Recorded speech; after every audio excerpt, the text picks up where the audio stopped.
или воображаемый, где реальные события и те, о которых мы подумали, они соединяются и мысленно проигрываются, воспроизводятся. Но вот гиппокамп — это, безусловно, очень важная, критическая для этих событий область, но ей дело не ограничивается, есть и другие важные области для мысленного проигрывания событий. В частности, я говорю про интеринальную кору. Она находится рядом с гиппокампом, вот немножко ниже от него. Она является своего рода входом в остальную часть коры, которая обеспечивает все дальнейшие события.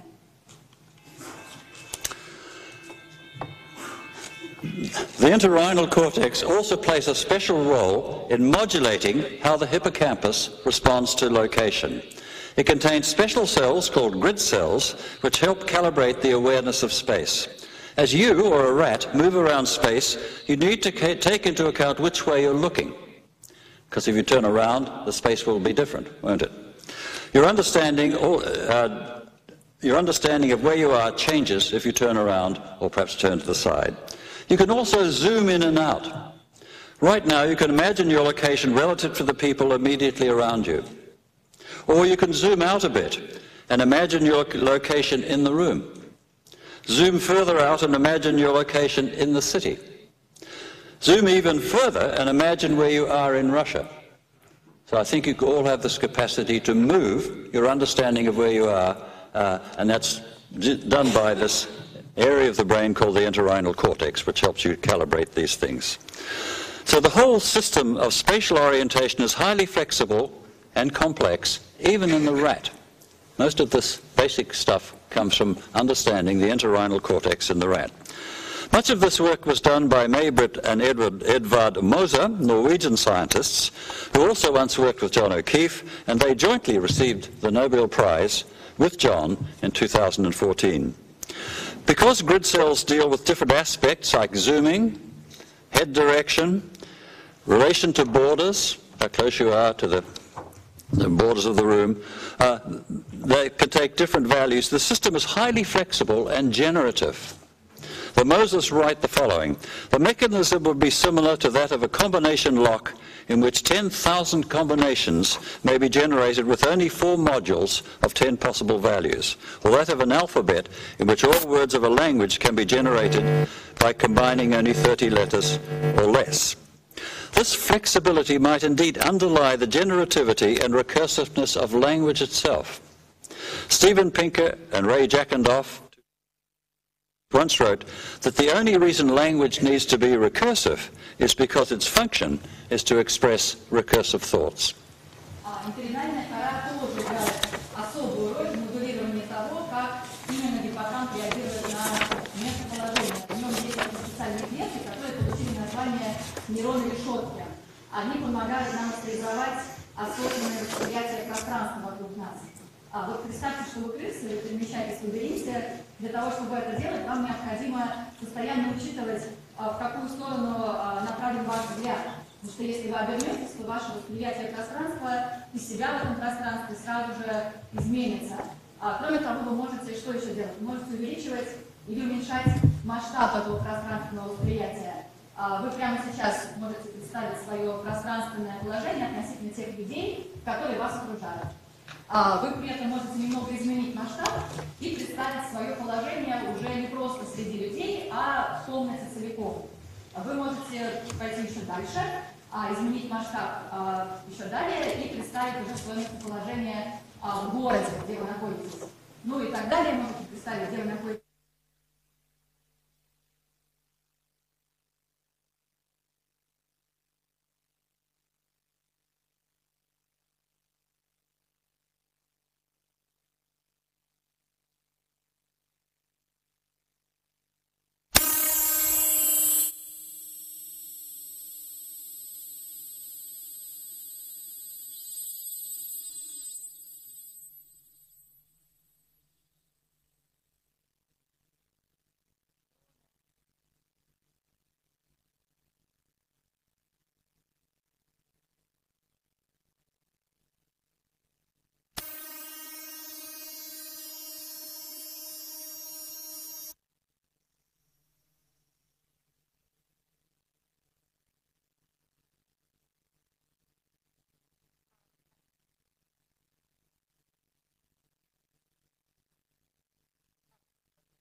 Okay, so I've been claiming that mental time travel, traveling in space and time in your head, is something that's not unique to humans, and even rats can do it. The hippocampus tells us that. The question then is, did mental time travel actually expand in human evolution? Are we better at it than other animals are? Perhaps so, because we had to accommodate to a hunter-gatherer lifestyle and widespread radiation from Africa. We can even stretch imagination to times outside the lifespan. Physicists claim to be able to trace back to the origins of the universe, or perhaps to the remote time in the future when the Earth is swallowed by the sun. Religion feeds on ideas of life after death. So the broader role of mental time travels may have driven the evolution of expressive language itself. So once mental time travels increase, maybe we need a language to express it. So mental travels and imaginative ideas can be shared and stretched. But is the assumption that humans do it better just an example of what some people have called the human superiority complex? As humans, we like to think we're superior to other animals, but is this just self-delusion?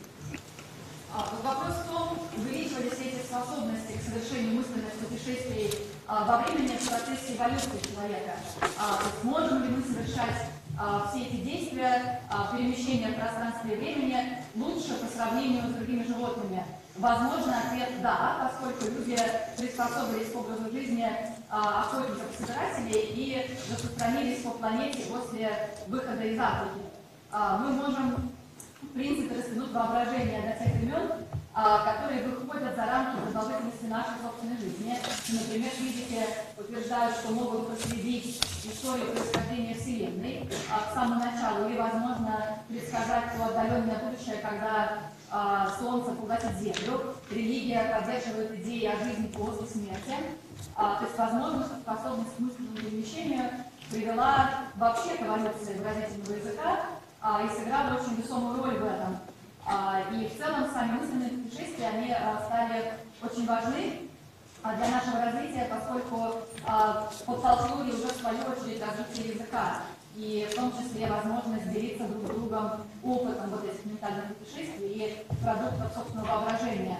Но в том числе можно предположить, что идея о том, что люди со всем этим справляются лучше, чем животные, она на самом деле просто еще одно подтверждение так называемого комплекса человеческого превосходства. То есть нам, конечно, нравится думать, что мы отличаемся от других видов в лучшую сторону, но, возможно, это просто самообман. Now I want to cut back now and compare this account I've just given you with Chomsky's view of the nature of thought underlying language. So to Chomsky, the essence of thought is what he calls I-language, or internal language. It uses an operation called merge, where small elements are merged into larger elements, which are merged into still larger ones, and so on in recursive fashion. This operation underlies what Chomsky calls universal grammar, or it's also I-language, and he believes that it is uniquely human. In the view I've outlined so far, the essence of thought is mental time travel or imagination itself. It's generative and recursive. It goes far back in the evolution of animals that move, need to know where they are, where they have been, and where they might go next. In many respects, though, Chomsky's I-language may be the same as what is simply imagination.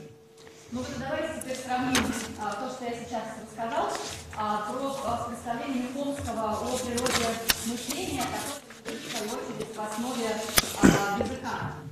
Дело в том, что для Хомского сущность мысли это так называемый внутренний язык, или I-language, или универсальная грамматика, которая использует операцию под названием слияния, при которой маленькие элементы объединяются в элементы побольше, они в свою очередь еще более крупные и так далее. В основе всего этого лежит рекурсия. И вот эта операция как раз лежит в основе внутреннего языка. И этот внутренний язык по Хомскому это вещь специфичная только для человека.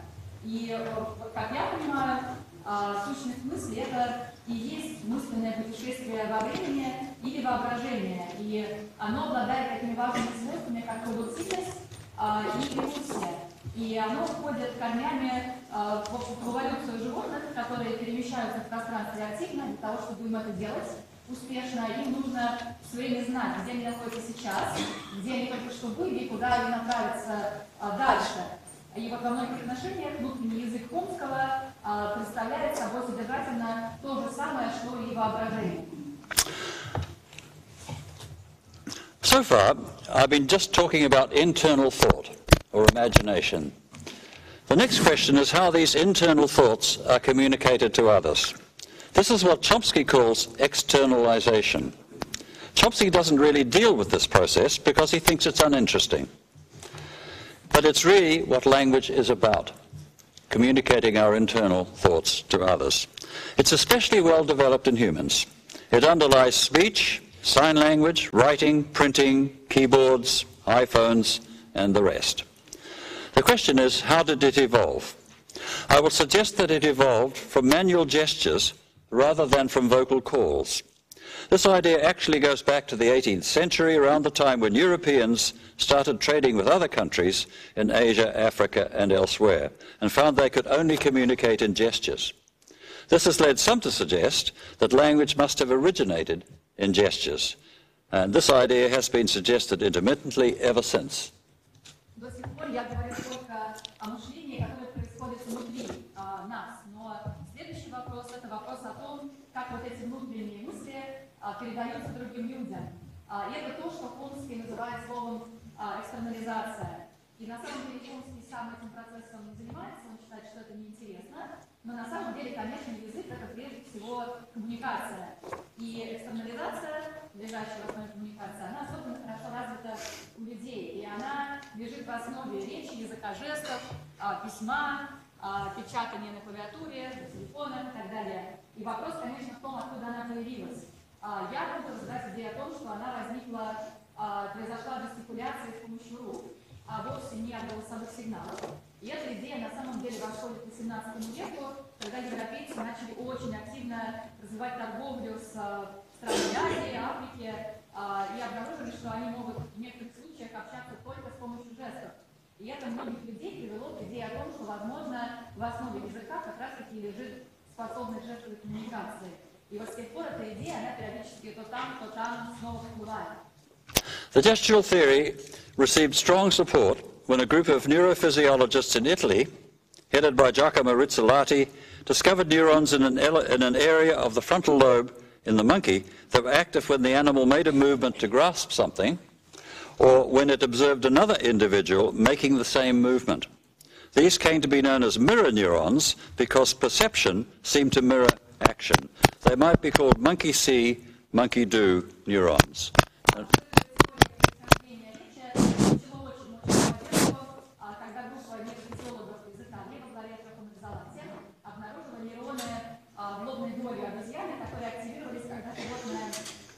Совершали движение, чтобы что-то схватить, и также, когда она наблюдала, как кто-то другой совершает такое движение. Вот эти нейроны стали известны под названием зеркальные нейроны, потому что казалось, что восприятие как будто бы отражает действие.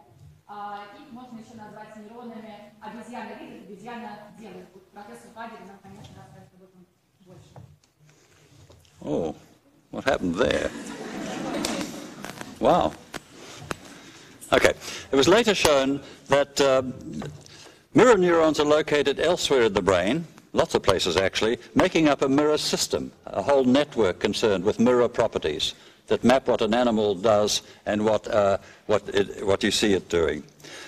So this responds to manual actions, as I just mentioned, but hardly at all to vocalization. It's a system that seems to be more or less deaf to vocal sounds. And that strongly supports the idea, as I'll try to explain, the idea that language came from manual gestures and not from vocal calls. Позже было показано, что зеркальные нейроны, они располагаются и в других областях мозга тоже, и образуют как бы целую зеркальную систему. И эта система, она реагирует на действия, которые мы совершаем руками, но практически не активируется в ответ на голосовые сигналы. То есть она как будто бы вообще глуха по отношению к импровизациям. И это очень серьезный аргумент в пользу идеи о том, что язык как раз-таки произошел не от голосовых сигналов, а от жестов. The mirror system seems to correspond quite closely to the language system in humans. So on the left there is the mirror system in the monkey brain. On the right there are two of the important areas of language in the human brain. In the human, of course, it's largely contained in the left side of the brain, whereas the mirror system is on both sides. So I'm going to tell you a bit of a story soon about why I think it might have been lateralized. So in any event, you can see there the correspondence between the mirror system and the human language system in the left side of the brain.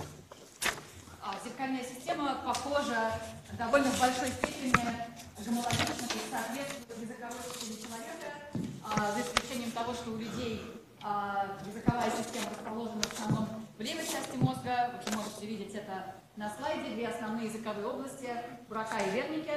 Гомологичные области в мозге обезьян играют важную роль в зеркальной системе. Я чуть позже скажу, почему, я думаю, эта локализация произошла. To look more closely at this, in humans, we put people in the scanner and ask them to do two kinds of things. We ask them to do simple language tasks, or we ask them to observe gestures, simple gestures. And what we found is that there were three different networks that kind of seemed to emerge, independent networks that were uncorrelated with each other. So one of those networks you'll see in green was a network that was actually correlated with handedness. So the more right-handed people were, the more that network was active. And it's also in the left hemisphere of the brain. So that, we think, network probably evolved having to do with tool use, handedness, and things like that. The one shown in blue was a gestural network unrelated to language or handedness, and it overlaps quite a lot because MRI is a blunt instrument, with the language network, which is shown in red. So three different networks, we think, kind of emerged in the course of evolution from the original mirror system. So in the course of evolution, it fissioned or split into these three different things, in this case all on the left side of the brain. Presumably there are also right hemisphere alternatives, perhaps to do with face recognition, but those are the three networks that we discovered. And remember, they're independent. From the original mirror system evolved these different networks.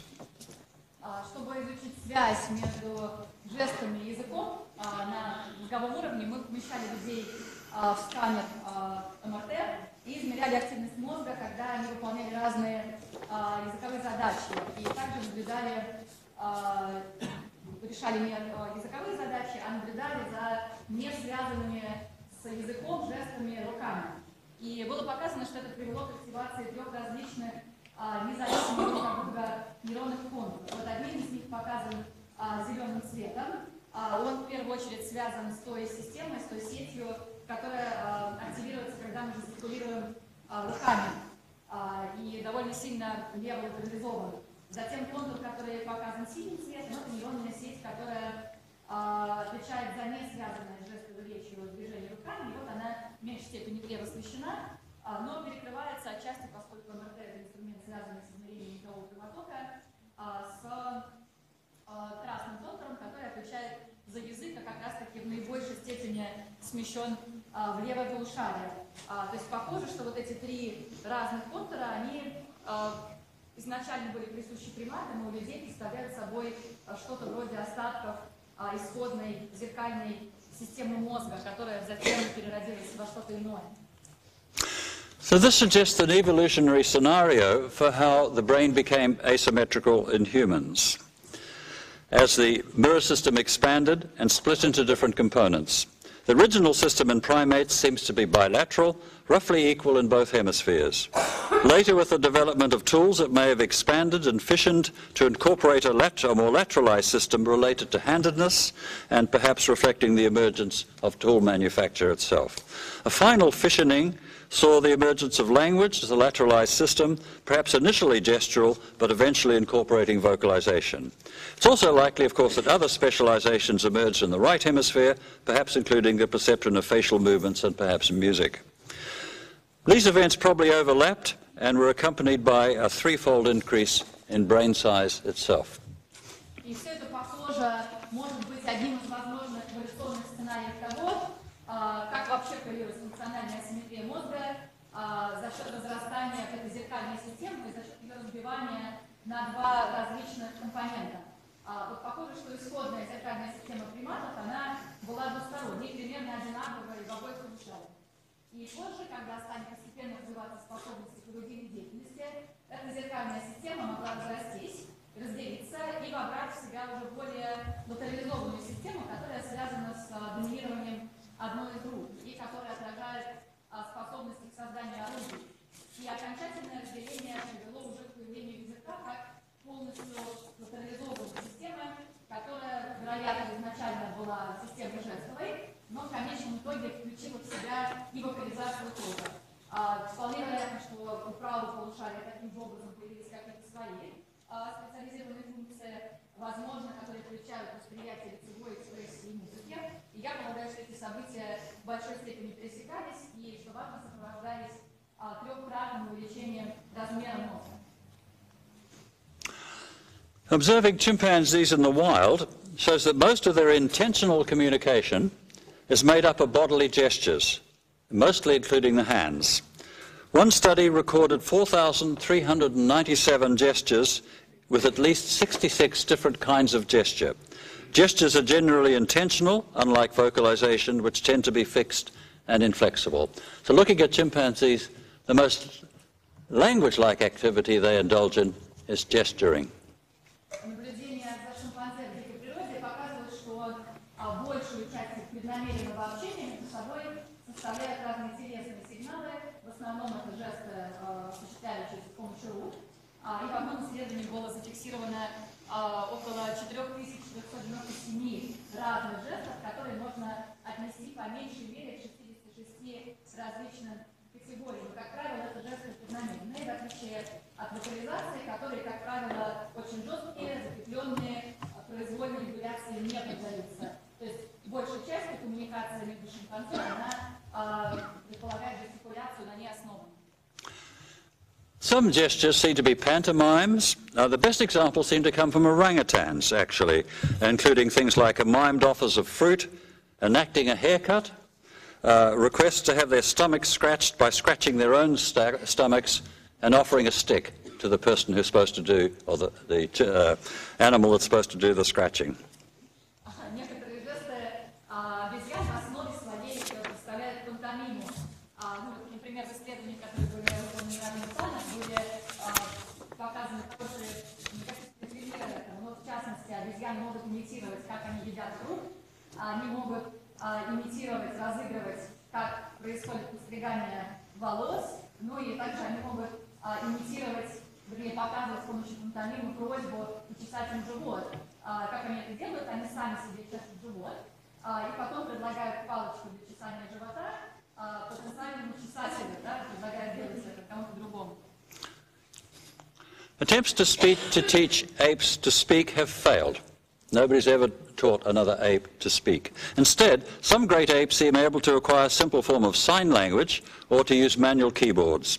The most famous example is the bonobo kanzi, who's learned to use a keyboard with over 300 symbols to make simple requests or occasional observations.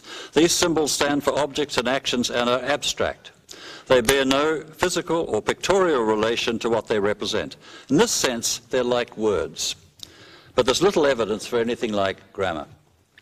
Попытки научить обезьян разговаривать, они, в общем-то, не увенчались успехом, хотя было показано, что некоторые человекообразные обезьяны вполне способны освоить простую форму языка жестов или научиться использовать клавиатуру. Самый известный пример тому это бонобо канзи, который научился как раз использовать клавиатуру примерно с 300 символами для того, чтобы выражать простые просьбы или делать какие-то спонтанные случайные наблюдения. Символы, которые в этой клавиатуре используются, они абстрактны, они обозначают разные объекты, разные действия, и они не имеют никакого физического изобразительного подобия с теми объектами или действиями, которые они обозначают. И в этом смысле они очень похожи на слова. Правда, вот в этих исследованиях не было обнаружено какого-то внятного намека на что-то подобное грамматике.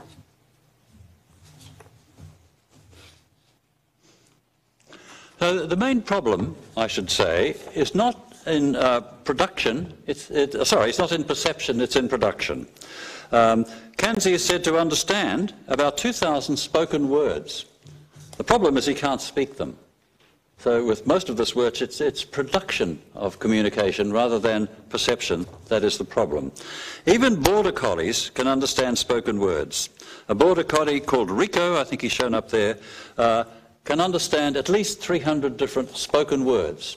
You could tell him to go and get an object from another room and bring it back. There's no person in the room to guide him. He can bring back the object accurately. Another one, Chaser, is said to have a receptive vocabulary of about 1,200 words. But neither of these dogs can produce anything like speech themselves. Основная проблема это не столько производство речи, сколько ее понимание. То есть, извините, производство речи, а как раз непонимание. Считается, что канадцы способны понимать около 2000 произнесенных слов, но проблема в том, что он не может их произносить.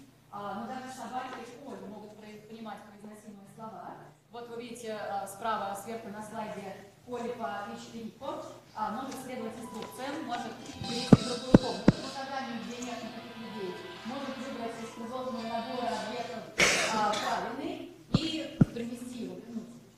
Считается, что его пассивный словарный запас составляет около 200 слов.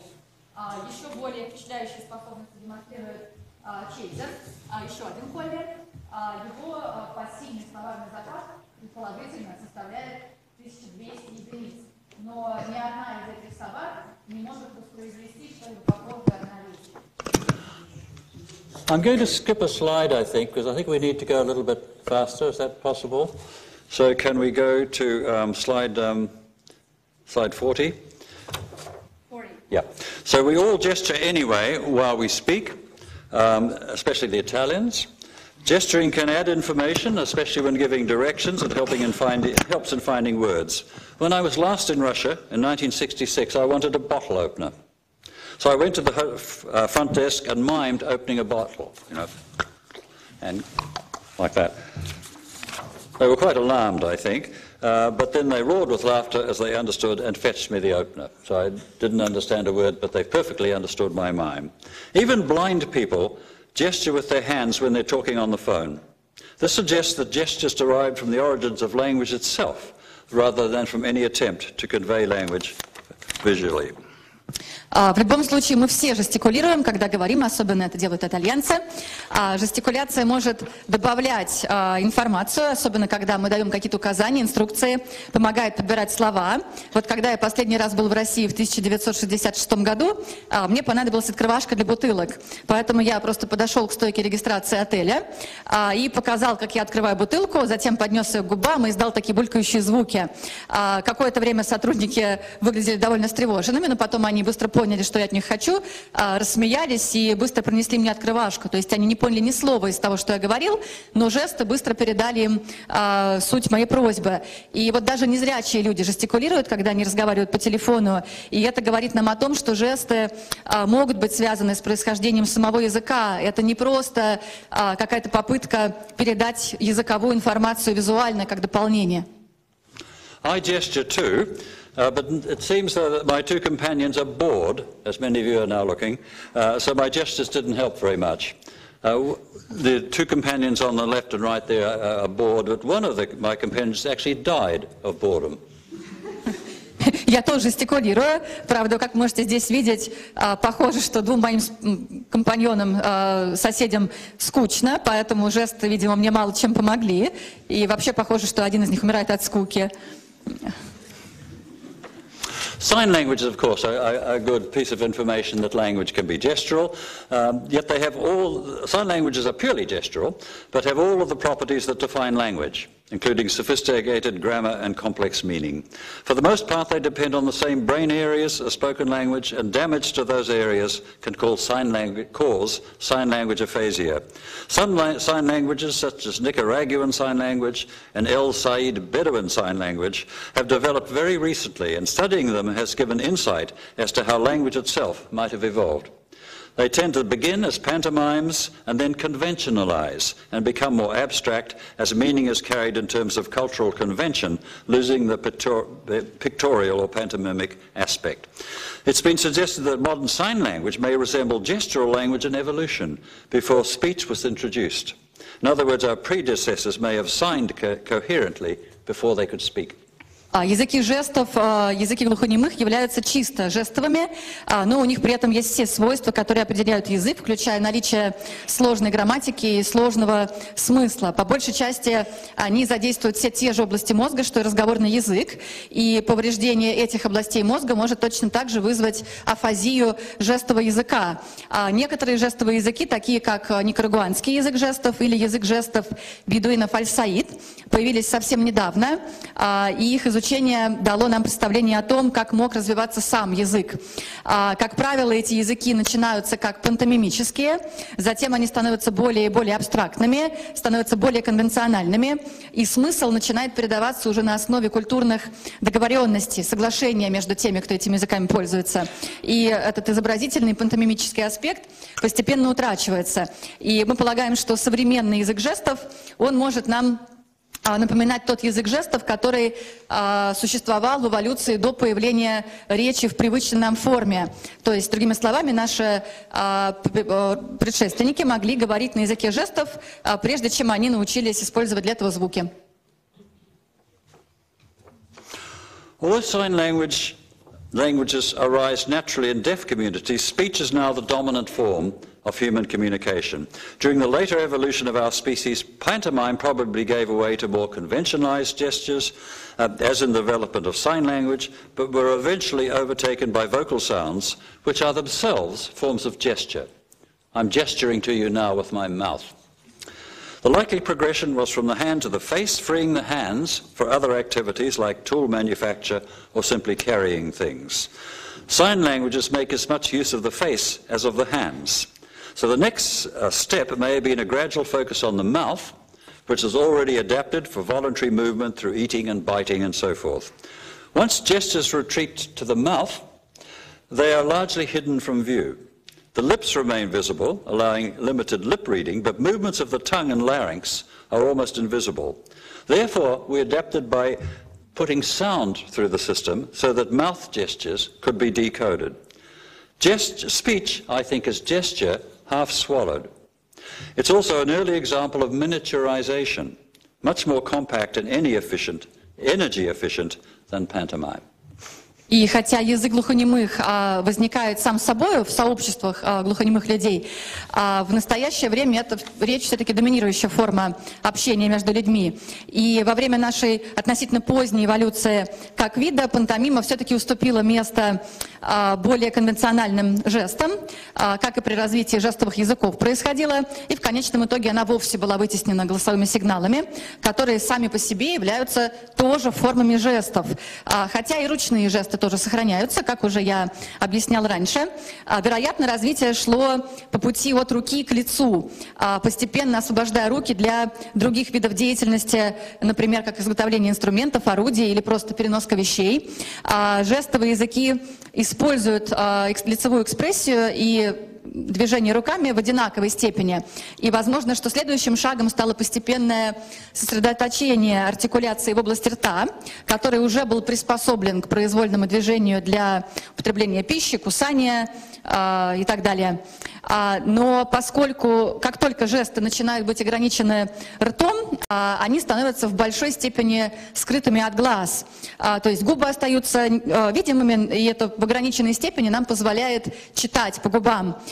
Но движения языка, гортани, голосовых связок, они остаются невидимы. Поэтому, чтобы можно было расшифровать эти жесты, добавляется звук. И речь — это жест наполовину проглоченный, что ли. И это тоже ранний пример того, что мы называем миниатюризацией. То есть это такое гораздо более компактное и энергоменее затратное действие, чем пантомима, с которой все начиналось.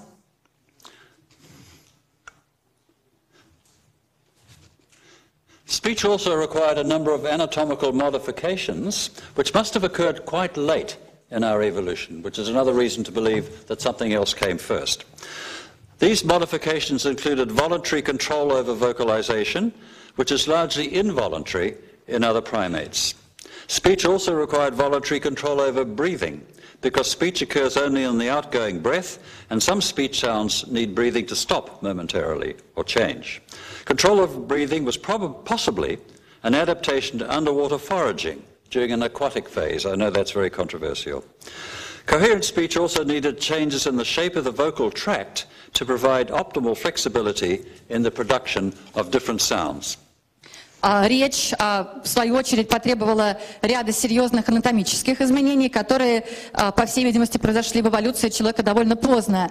Они что включали в себя? Произвольный контроль над вокализацией, который у других приматов в значительной степени остается неподконтрольным нашему желанию.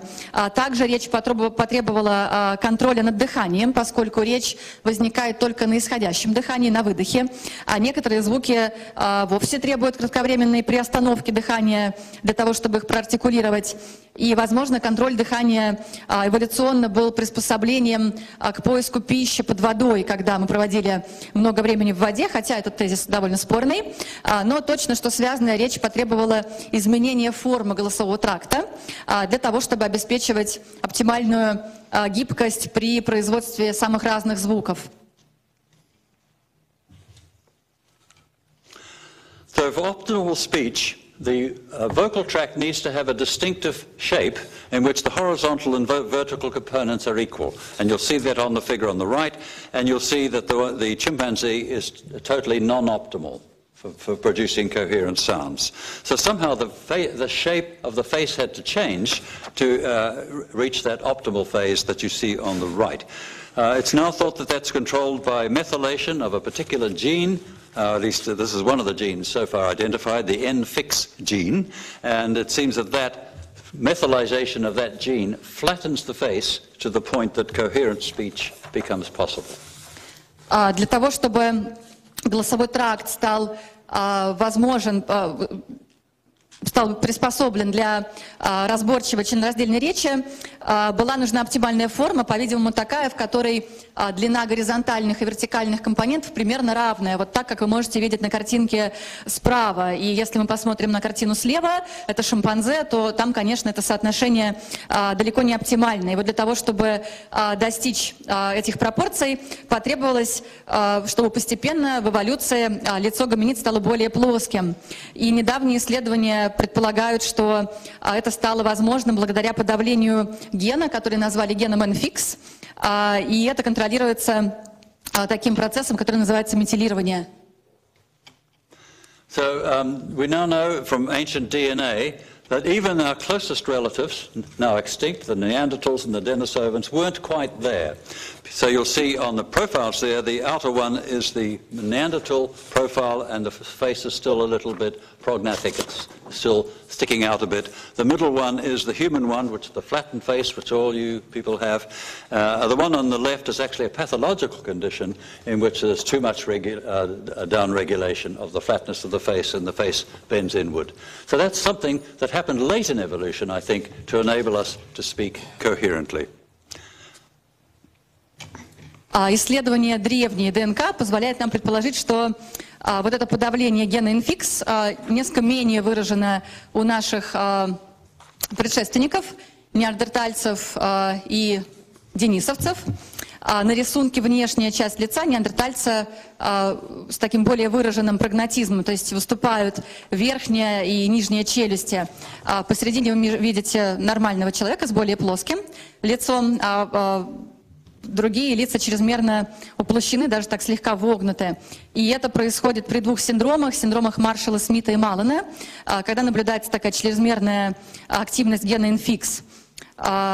И отслеживание того, как это происходило в эволюции, возможно, как деятельность других генов разворачивалась, их передача от вида к виду, нам может дать представление о том, как, собственно, речь возникла в эволюции гоминид. Ну, может быть, неандертальцы были способны разговаривать, но не так отчетливо, как мы, современные люди. I'm actually going to skip that one, I think, because I think we are getting a bit short of time. Yeah, let's skip to here. Now, with the last few slides, I just want to show you the course of human evolution. The common ancestor with the chimpanzee is about 6 or 7 million years ago, and that will be right to the left of that diagram. Now, in that diagram, you see all of the hominin species that eventually leads to ourselves, humans, way over on the right. All of those creatures are extinct.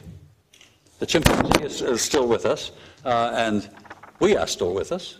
but all of those other creatures, and it's not actually completely up to date, that thing. And so I first of all make the point that Chomsky and Tattersall put language right there, as you'll see where the arrow points. That seems to me to be not plausible.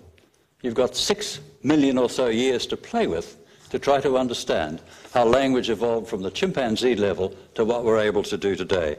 I'm sorry, Olga, if that's not exactly what is written here.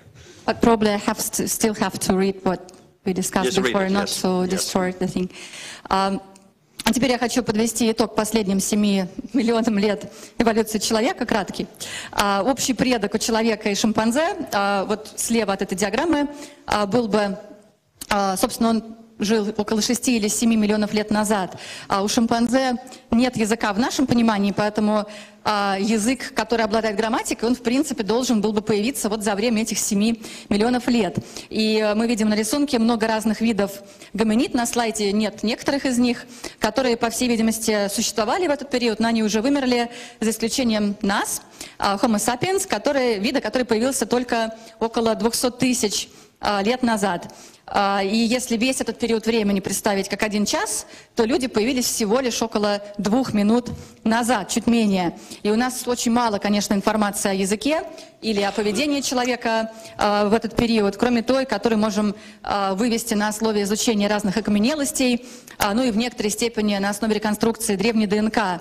Мы все равно ограничены в своих работах современными людьми, человекообразными обезьянами, которые каким-то образом дожили до настоящего времени, поэтому достаточно сложно понять, вычислить, каким путем шла эволюция, как вообще возник язык. You may not have said this, but if that whole period was 1 hour, according to Chomsky, language happened suddenly in the last minute. То есть, согласно Хомскому, если весь этот период представить как час, то язык возник в самую последнюю минуту. So the point I've been trying to make is that mental time travel, the ability to think about future, past, and invented schemes probably goes back, way back at least to the rat, and much earlier than that. So all of that's in place. The question is, how did we come to be able to communicate it? And I want to try and map that onto the diagram again.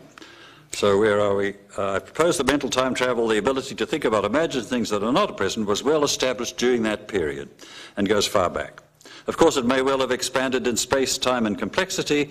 There was some language-like communication prior to the period, but not yet resembling language in its complexity or generativity. Ну, я предположил, что вот это мысленное путешествие во времени и способность думать о вещах, которых нет в наличии, воображать, они именно в этот период появились и на самом деле уходят корнями далеко в прошлое. И эти навыки постепенно усложнялись. Собственно, я сейчас попробую это объяснить, опираясь на схему. Я могу попросить немного помощи у Юрия Юрьевича. Сейчас, 1 секундочку, пожалуйста. Would you please keep going? So I think during that first part of that 6 million year period, communication was probably gestural, perhaps pantomimic, and did increase in complexity, but I think it was probably not yet like true generative grammatical language.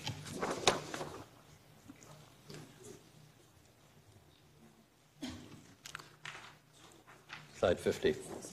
Но жестовая коммуникация, очевидно, появилась в начале этого периода, длиной в 7 миллионов лет, и она становится все более похожа на пантомиму, как можно увидеть на других человекообразных обезьянах. Примерно до 3 миллионов лет назад при этом жестовая коммуникация, возможно, не отличалась от коммуникации современных шимпанзе или бонобо. I think the critical period for the emergence of something like a grammatical generative language was the last 2 to 3 million years during the epoch known as the Pleistocene. A new genus called Homo emerged with Homo sapiens, the only survivor. So we are part of a genus of which the other members have become extinct. It was probably during this period that language gradually became generative and grammatical, allowing us to share our mental time travels, tell stories and the like. Some clues as to this are obligate bipedalism, replacing the facultative bipedalism of early hominins, that is, we were able to stand up, which freed our hands and arms and move around. The tripling of brain size occurred during that period. the emergence of more complex manufacture, making complicated tools, and the probably establishment of what is sometimes called the cognitive niche, where people were forced to live in communities and share and develop a social life. So those are the things that happened, I believe, during the Pleistocene and that accompanied the emergence of something like grammatical language. Представляется, что критическим периодом для развития полноценного языка с грамматикой, по сути, появление современных людей стали последние 2-3 миллиона лет, во время той эпохи, которую часто называют плейстоценом. Появился новый род, названный Homo, и единственным выжившим его видом стал Homo sapiens, то есть мы. Остальные виды его вымерли за это время. Вероятно, именно в этот период язык и приобрел те свойства продуктивности, свойства грамматики, что позволило нам делиться своими мысленными путешествиями, рассказывать истории и так далее. Предпосылками к этому, кажется, стали обязательное прямохождение. То есть то, что пришло на смену использованию то 2, то 4 конечностей у более ранних гоминид. Это прямохождение освободило нам руки для другой деятельности, для более сложного производства. Кроме этого, произошло утроение размера мозга. И, кажется, появилось то, что часто называют когнитивной нишей. То есть некого сообщества, где люди вынуждены сосуществовать вместе, делиться информацией. И этот обмен информацией и общение приобретают все более сложное, все более большее значение, что, кажется, произошло именно за время плейстоцена. Now, I think speech itself was probably late in that sequence. So it was probably still something like a sign language with speech or vocalizations gradually introduced. And I showed you before that even in the Neanderthals, who died out only 30 or 40,000 years ago, the face wasn't quite yet optimal for coherent speech. So the speech probably emerged gradually, accompanying gesture, to become more or less autonomous by the time Homo sapiens emerged. So speech was late, but language wasn't, I think. So language itself, I think, probably evolved gradually through that period. So with Homo sapiens then, speech may have developed to the point that it could carry the main burden of communication, freeing the hands once again for the evolution of more complex manufacture, art, music, and so forth. The burst of activity that some archaeologists call the Great Leap Forward. So in other words, I'm arguing here that the Great Leap Forward, the rise in the complexity of manufacture and symbolic representation came not because of language, but because the hands were freed from communication, which then became autonomously vocal. We still gesture, of course, but I'm trying not to do it now. So I think the really critical things that happened were not a function of language itself, but a function of speech. Speech being very efficient, very tidy, very tucked away inside the mouth, very miniaturized, freeing up the rest of the body for all of the other mischief that we do to the earth. Okay, so the ability to talk and make things also was a very powerful combination. So once you have speech, language miniaturized, tucked away in the mouth, then you can do all sorts of things. You can explain what you're doing when you're manufacturing. So I think the great leap forward that Ian Tattersall talked about could have been due to the emergence of speech. Таким образом, можно предположить, что речь довольно поздно появилась на самом деле в этом процессе, сменив собой жесты. Но в целом можно сказать, что у Homo sapiens речь смогла развиться до такой степени, что стало возможным перенести в итоге на нее основное бремя общения, бремя коммуникации, освобождая еще более руки для развития более сложного производства искусства, музыки и так далее, того всплеска активности, который некоторые археологи называют великим скачком. Некоторые утверждают, что он был не таким внезапным или резким, как кажется, но мне не представляется, что это произошло из-за какого-то внезапного появления языка и символической мысли, как утверждали некоторые, такие как Хомский. Наоборот, это произошло в результате сворачивания речевых жестов, своего рода миниатюризации их, перенесения их с рук в систему артикуляции, перенесения их с рук на язык, на губы и так далее, на гортань, что позволило освободить руки еще больше. То есть утверждение о том, что творческий скачок, так называемый великий скачок, произошел в результате появления языка, наверное, не совсем правильно. Это взаимные процессы, которые двигали друг друга. И освобождение рук приводило к появлению языка и наоборот. Способность говорить и одновременно делать вещи стала такой мощной комбинацией, позволившей нам построить тот самый мир, в котором мы сегодня живем. Okay, so I'm sorry it's taken so long. You've had 2 lectures tonight. I hope the other one was more coherent than mine. So the take-home points are simple. That mental time travel, which is the basis of language, it underlies the feature of displacement, goes far back in evolution.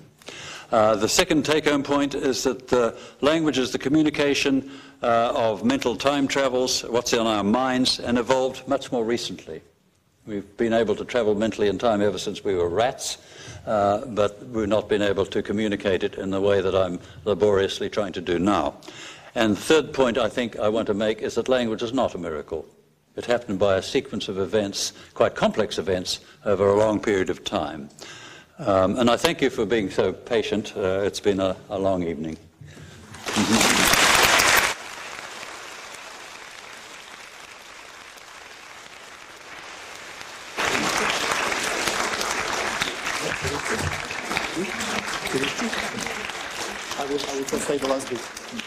Ну и в заключение хочу, это был долгий вечер, и вам пришлось выслушать 2 лекции вместо одной. Надеюсь, что хотя бы одна из них имела какой-то смысл. Но основные моменты, которые хотелось бы подчеркнуть, это то, что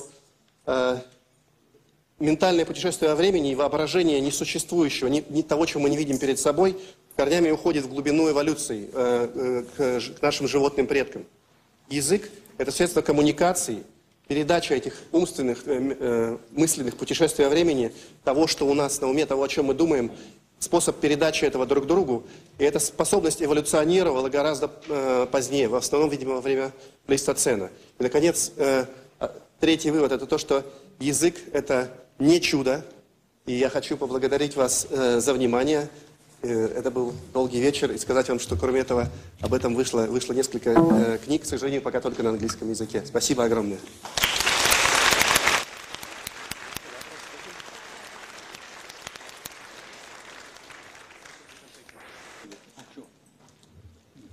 Долгий вечер, но вопросы, пожалуйста.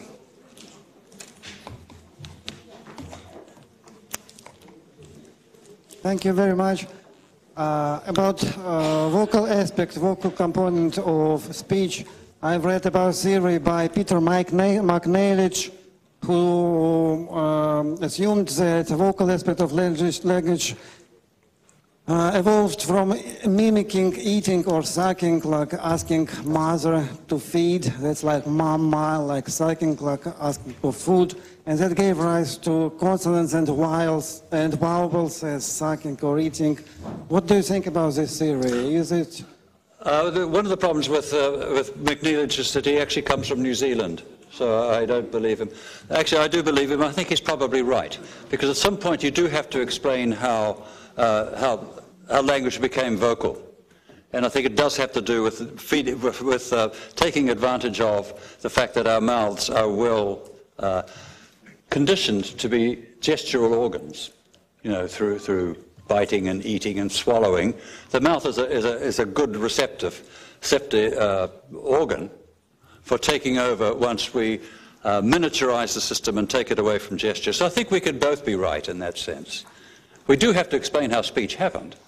And in a way, the mouth is a natural organ to create the gestures that we need for language. Once you've lost this sort of iconic component, I mean, one of the advantages of gesture, of course, is that you could pantomime things. So once you put it in the mouth, you've also then have to have it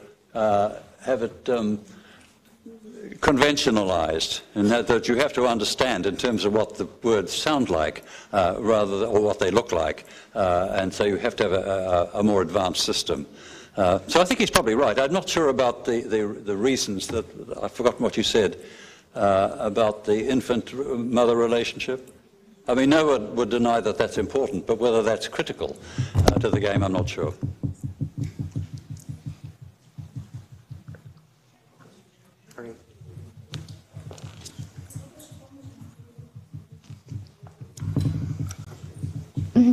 Спасибо за интересную лекцию. У меня такой вопрос. Современный человек все больше использует электронные навигаторы. И как это грозит развитию гиппокампа в дальнейшем? Do navigators threaten hippocampus? Do navigators threaten the hippocampus? Well, loss of the hippocampus would be terrible for navigators. But I mean, maybe navigation improves the hippocampal function. I don't know whether you know, I didn't mention it, but London taxi drivers have enlarged hippocampus.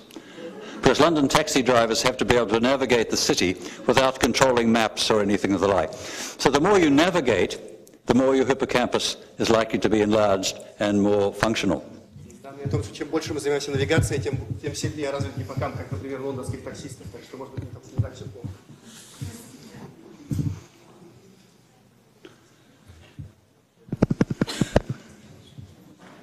Спасибо большое, очень интересно. Вы меня убедили в отношении того, что жестикуляция, там происходит уменьшение ее. Но возникает очень большая проблема из вашей... Я так и не понял. Вот жестовая речь, она же контактная речь. То есть непосредственно вот лицом к лицу, то, что сейчас говорят. И через нее невозможно передать вот то путешествие во времени и в пространстве, и в прошлое и будущее. Это возможно только с помощью звука, то есть дистантного контакта, который человек может не рассказать о своем каком-то опыте перемещения, даже не видя другого человека. Вот не могли бы вы это прояснить, если там... Well, certainly people who speak sign language can gesture past and future, and some sign languages do it by placing in front of you as the future, behind you as the time. So by moving the position of the hands, you can convey time. So I don't think that's a problem. I mean, sign languages are purely gestural, and they have all the properties that you need to explain anything you want. Перевод нужен. На самом деле языком жестов можно передать и прошлое, и будущее. Например, при помощи руки можно сказать справа будущее, слева прошлое, и при помощи этого в том числе передается информация о времени. Так что не думаю, что вы правы в этом смысле. What about the past? The past is behind you, the future is in front of you. What about our ancestors? Could they do the same thing?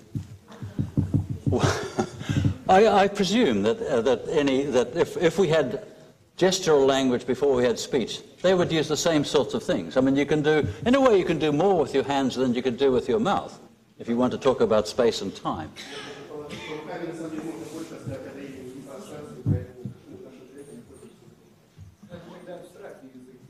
Let me tell you, we don't really know what our ancestors did because we weren't there.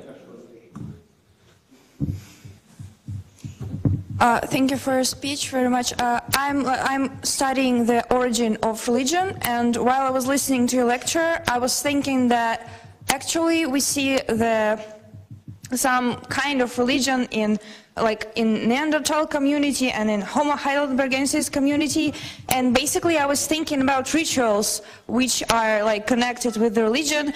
And is it possible, within your concept of developing the language from the signs, the gestures, that these rituals themselves, the mimicking of the process of creating the world and stuff, these rituals which appear in funerals and where people mimic the process of dying, and can it be the origin which later became the speech aspect of religion? I don't know the answer to most of that. I think the point that I did try to make there was that I think religions build on the idea of extensions of time. So once you can understand that time can go on past death, I mean, mental time travel is personal, of course, but once you understand that you can go forwards and backwards in time and maybe get beyond death and prior to birth, then you can begin to develop theories about that or ideas about that. And I think religion probably is based partly on that. I'm not sure about the gestural aspect of it. I haven't really thought about it. It's a nice idea. Thank you. Dear Professor Korballis, thank you so much for this amazing lecture. I'm honored to be here and to listen to you. I'm personally interested in the way mind mechanisms and speech mechanisms are correlated. So what do you think? Do we have mind because we are able to speak, or can we speak because we have mind? Thank you. I think we have minds first. I think rats have minds. Rats can't speak. I think chimpanzees have minds. They can't speak. So I think the ability to imagine things that are not real or not present, that may be past or future or purely imagined, comes well before language. So I think, I don't think the mind depends on language. What the language does is enable you to communicate about what's in your mind. So mind first, language second. Можно, да? Скажите, пожалуйста, считаете ли вы, что эволюция языка закончилась, и есть ли какие-то предположения, какие серьезные эволюционные сдвиги могут быть в будущем?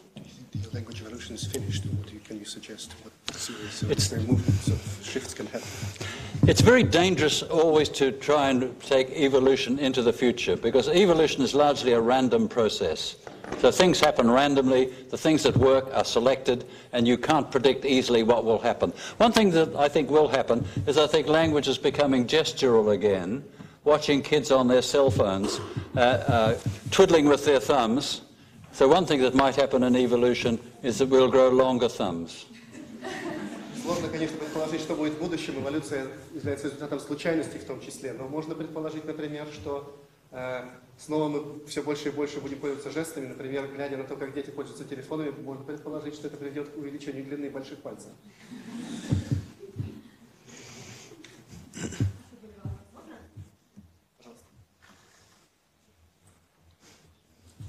Какое место в эволюции языка занимает поэзия?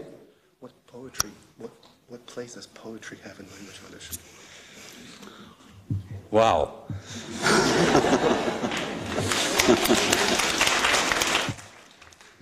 It's very like the question I'm often asked, I think, where does emotion come in? I think poetry is a sort of, in a way, an advanced form of language because it does things very cryptically. So language itself, of course, changes according to the context you're in. So there's a big difference between poetic language, which can be emotional, can be kind of done in compact form, and legal language at the other extreme, which is very factual and so forth. So language adapts itself to what it's needed for. And I think you've taken one extreme there with poetry. I like the other extreme of legal language. I don't know whether you know anything about legal language, but it's unreadable because it's so exact. So language is a very flexible thing. I think the other thing about language is that it's a barrier, which is something, it's a moat, if you know what a moat is. Language also protects us from outsiders, and that's why there are 6,000 languages. So different forms of language develop in a way to keep outsiders out and keep the in-group safe. And that's why we have all these languages. And I think different forms of languages within a language system. Teenagers develop their own way of speaking. Poets develop their own way of speaking. So language itself is not just communication, it's also a barrier, as I've discovered in the last few days here in St. Petersburg. Вы знаете, что у переводчика примерно 9 секунд только задержка возможна. Я не переводчик. Тем не менее, вы взяли один из крайних примеров, язык поэзии. Может быть, он близок к эмоциям. Но это просто один из частных случаев. Можно точно, язык принимает разные формы. Противоположный случай – это юридический язык, сухой и непонятный человеку. И поэтический язык, наоборот, краткие формы, простые образы. Но это просто один из частных случаев. Язык может принимать разные формы. Подумайте, например, о молодежном сленге, постоянно появляющихся новых формах языка в обществе. Язык может быть в том числе и барьером, своего рода рвом между разными частями общества или между разными народами. Поэтому, может быть, и в мире существует 6000 языков. Это просто один из частных, то, что вы привели поэзию, это просто один из частных случаев того, чем язык может быть, из множества. Thank you for the lecture. It was very interesting. I wonder, well, you mentioned that birds have more in common with humans than other animals.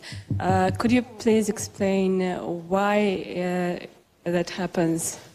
I'm not sure I did say that. Well, I mean, there's... What did it say? Yes, did it? Well, I think if you're looking for vocal language, the best examples seem to come from birds, or vocal control, put it that way. So I think there are reasons why birds have complex vocal control. It's not language, though. So I was half in jest when I said that the parrot comes close, but the parrot certainly has excellent vocal control, and so do lots of other birds. So their vocal control is good. They're not, I mean, birds have a difficulty gesturing, wouldn't you think? So I think a natural way to communicate is in a bird, is vocalizing. And of course, other animals vocalize, but it's not language. It's usually signaling. But I think you get more complex vocalization out of some birds than you get from other primates. That's probably what I meant to say.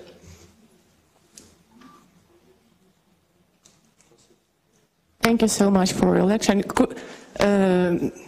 Why do you think the concept of space and concept of time are connected in our minds? I mean, if we talk about future, we take it like it's in front of us and passing behind.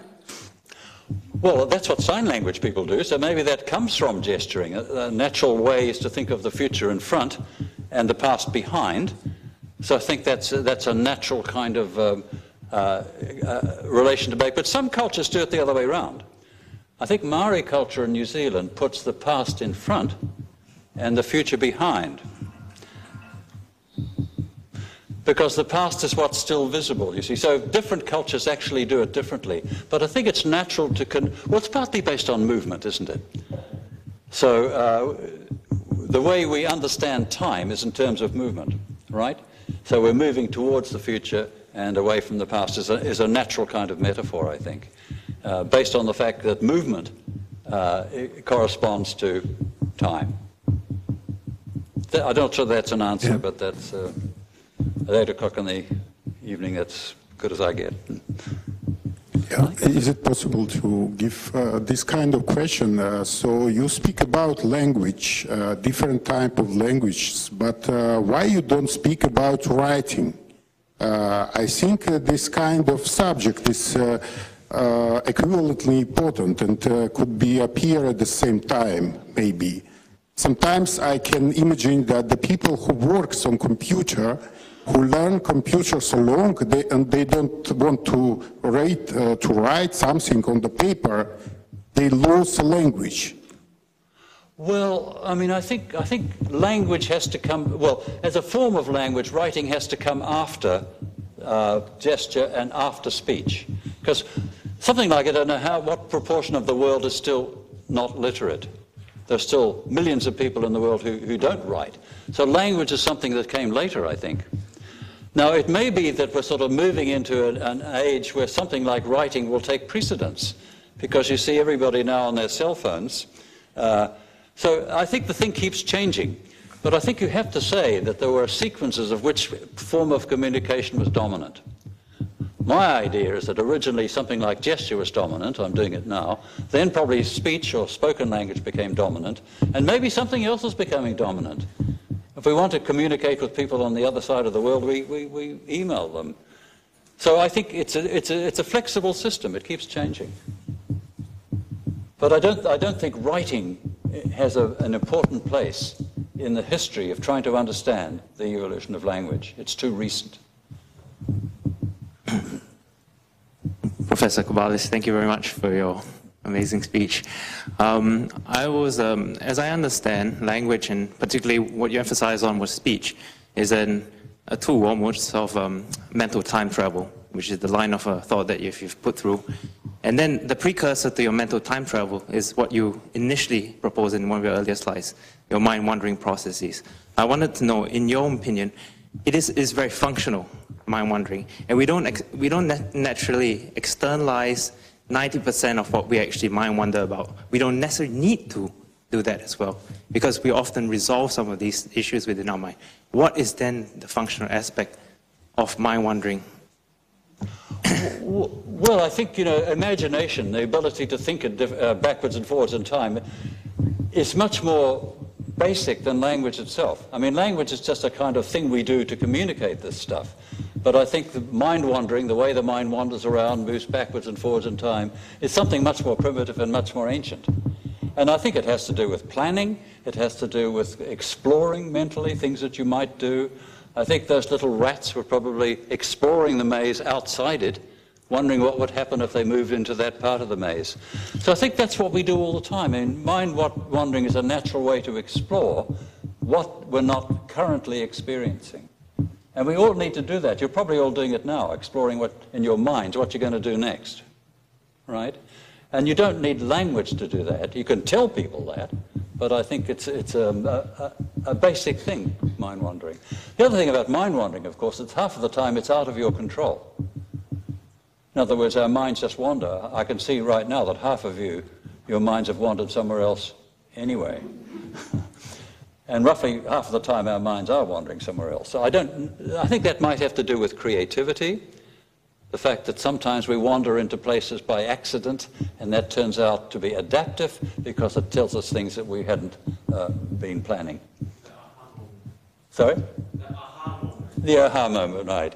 So maybe you need to sort of wander mentally in order to have your aha moments, and sometimes not be in control of it. So this lack of control, the randomization of mind wandering, is like the randomization of evolution itself. So most of progress, whether it's in your mind or in biological systems, comes about through wandering, through chance. And then things are selected. So it's a sort of principle of life. Chance. Hello, thank you very much, Professor, for your very interesting lecture and for your great sense of humor. I'm going to use some humor too.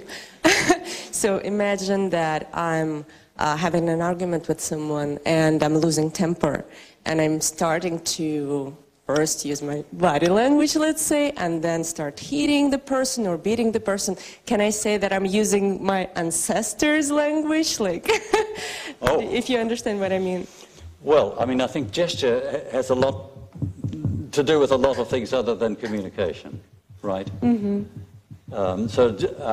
Gesture is just one of the things that we can do because we have the freedom to move our hands and bodies. But, I mean, I don't think you're using something that's basic to animal life, the ability to move. So I'm not translating any kind of message by just... Sorry?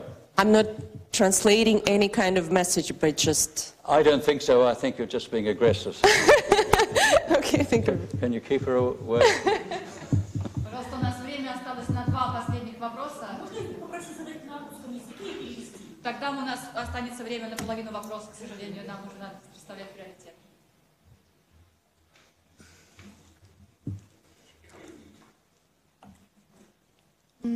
Thank you for your lecture, and I wanted to ask, you say that people which blind and deaf language in their community occur by itself, and how we can interpret this fact, because they used something that our ancestors used, or in different way. How can we interpret it? I'm not sure that I fully understood it. You're talking about the fact that blind people gesture, and they even gesture when they're on the phone. You say that people blind and they language in this community occur by itself. I don't know about people who are both blind and deaf, but there's quite good evidence that people who are blind gesture with their hands just like... So that suggests that it is something ancestral, doesn't it? That it's not, they're not doing it for communicative purposes, because there's no point in gesturing when you're on the phone when the other person is on another continent. So I think it's quite good evidence that this is ancestral. But it's just a guess, really. I don't... I think the question was about the Nicaraguan community. Sorry? I think the question was about the Nicaraguan community. Well, the Nicaraguan community, was it about the Nicaraguan? I mean, the Nicaragua set up schools for blind people, I don't know, 50 years ago or something, and the kids themselves developed their own sign language. So they spontaneously developed, presumably starting with pantomime, but eventually conventionalizing so all the kids had the same system. So it developed quite naturally, and I kind of think that is ancestral, but... and it was fast. I mean, within a couple of generations, they had a fully fledged sign language, I believe. Yeah. Thank you very much for your lecture. There is a position that says language as externalization is highly connected to common activities, so to say to politics, mobilization people to do something what a person wants from other people. And I was thinking probably you could comment on this position. Do we need language to persuade other people to do what we want? There's one feature of language that I didn't emphasize because of time really, and that's theory of mind. So you can't really communicate with other people unless you know what's on their mind. So that's a well-known aspect of language. So because you're communicating with an awareness of what other people are thinking, then you can begin to use language to persuade people. Right, if you know what's in their minds, that you can. Is that what you're getting at? Sort of the kind of political angle, or the persuasive aspect of language? I think that comes from that aspect of language called theory of mind. That when you communicate, you have to sort of understand what's happening in people's minds, and once you understand that, you can try to manipulate it.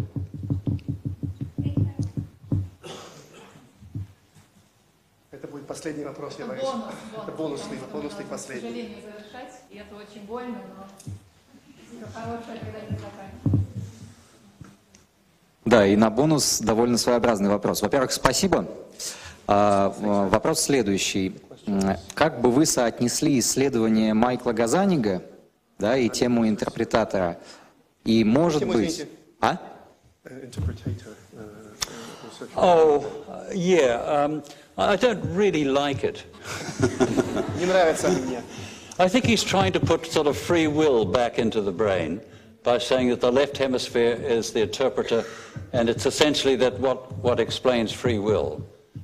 I think with Mike Gazzaniga there may be a little bit of a religious kind of. I know he gives advice to the Vatican, I believe. So I think it's just too simple to say that the left hemisphere is the interpreter.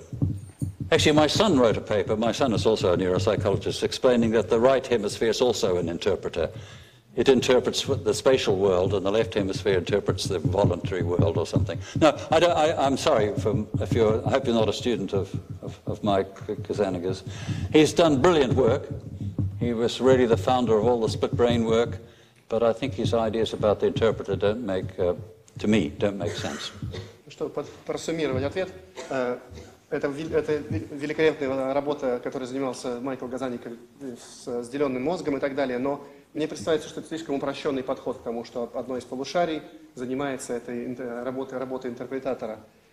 Можно сказать, что и другое полушарие занимается, как в том числе мой сын, в одной из своих работ, он тоже нейрофизиолог, публиковал, второе полушарие тоже занимается интерпретацией только другого типа информации. Это немножко упрощенно, и какой-то имеет даже религиозный подтекст, насколько я знаю, Газаника в том числе консультирует и Ватикан. Спасибо огромное. Еще раз скажем профессору Корбаллису за его работу, за его смелость к нам приехать, за терпение, за то, что он согласился на такой необычный формат и эксперимент с переводом. К сожалению, не было возможности перевести все вопросы. Мы предпочли дать возможность большему количеству людей спросить что-то, чем тратить время на перевод, и, соответственно, перевели основную часть. У нас в рамках нашей конференции есть еще одна открытая лекция, как вы могли видеть из анонсов. Она состоится послезавтра, 5 июня. Здесь же мы начинаем в 10 часов, она до 12 должна идти. Тема самая, что ни на есть, привлекательная, интересная, актуальная, остающаяся таковой в последние годы, про зеркальные нейроны и про моторные компоненты речи. Ее будет читать профессор Лучано Фадига. Обязательно приходите. Мы пока не можем сказать точно, какой будет перевод, и он точно не будет полностью по объему соответствовать исходному тексту. Пожалуйста, примите это во внимание. Это связано не с нами, а с довольно сильными ограничениями университета техническими, с которыми мы внезапно стали вынуждены считаться. Но мы надеемся, что вас это не отпугнет. Будет много интересных слайдов, которые можно будет понять без перевода. Там большая часть визуальная. Приходите, будет очень интересно. Это совершенно тема, звездная лекция. И вы будете очень жалеть, если этого не будет в вашей жизни, я обещаю. Всех ждем, спасибо за внимание, за поздний вечер, терпение. Всего доброго.